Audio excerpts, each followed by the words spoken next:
This product has been out on the market for at least a couple of years. So I have had the opportunity to watch so many reviewers talking about this fragrance. They all said the same thing. This is the best, the ultimate, the most incredible summer fragrance. And now I have to ask, did they lie? If you are a scent explorer like myself, welcome to Perfumes and Coffee, honey. My name's Valicia. Right now I'm focusing on creating content around fragrances because I'm curating a collection that can withstand hot, high heat and humid conditions. We're gonna go get coffee. You and I together, we're gonna sit down and talk about this fragrance because I had incredible high expectations after watching so many reviewers. Heart better. Yeah, okay.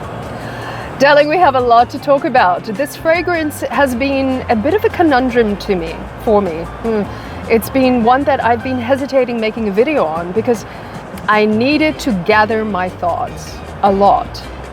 I'm in two minds at the moment to whether to recommend this fragrance.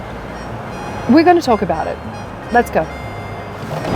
Let's take a seat. Let's have a coffee. And let's talk about the fragrance that I'm in two minds about. Did reviewers lie when they reviewed this fragrance? Did they actually lie on camera for the sake of perhaps getting product for free, being in the good graces of the company? I don't know, but I also can't be that harsh because I didn't take the responsibility to ask the right questions. I was too hasty in purchasing this.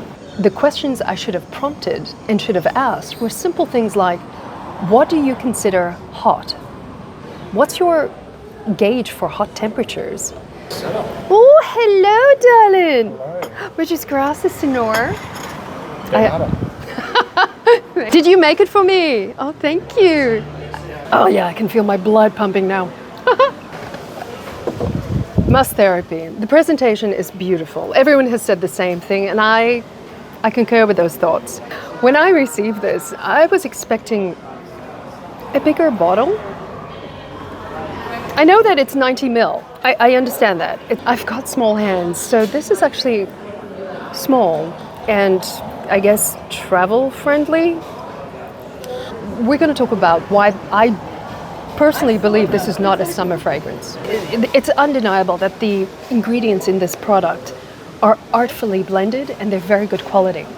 This is incredibly smooth, creamy, and that's the problem. I don't want creamy fragrances when it's hot.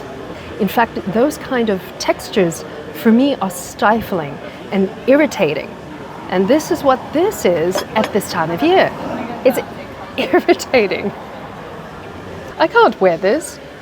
I get grumpy when I wear this in this kind of heat. This is a very well-crafted, unisex, gender-fluid fragrance. Although I have to say, for me, it leans more feminine on my skin. Of course, body chemistry always plays. It's the final ingredient, right? It's the final ingredient that changes a fragrance. Actually, wait, let's talk about how this is the only fragrance in my collection, my whole entire curated collection to this point, that has never gotten a compliment. Keep in mind, I have a fragrance that smells like paper, and the first day I wore that one, I received an immediate compliment. That whole compliment was kind of a strange, bizarre experience, and I did a whole video dedicated to that fragrance. I'll link it up above. It's called Paper Plane by Costume National. Highly recommend checking it out. So it's not a compliment getter, although many people say they get amazing compliments. For me, not one ever. And you might say, really, you're going to wear fragrance for a compliment? Why the heck not, my friend? I'm not bashful about that at all. You have a compliment for me? Go ahead, say it. Ooh, I'll record it. Put it on my phone as a ringtone. The surprising aspect of this fragrance is that it's not a compliment getter. It's a people pleaser. Big difference, honey. Big difference. A people pleaser by nature will always go unnoticed. It's unintrusive. It's just lovely. It's nice. It's comforting. It makes people at ease. But they don't take notice. At least not on me, they don't. So what that translates to, this fragrance is fantastic in circumstances such as a job interview. You know, this is a great, fantastic fragrance for that experience. This is a under the radar type fragrance. Somebody's sitting behind me. Oh, I really should consider filming in a studio. So essentially, how do I use this fragrance now that it's in my collection?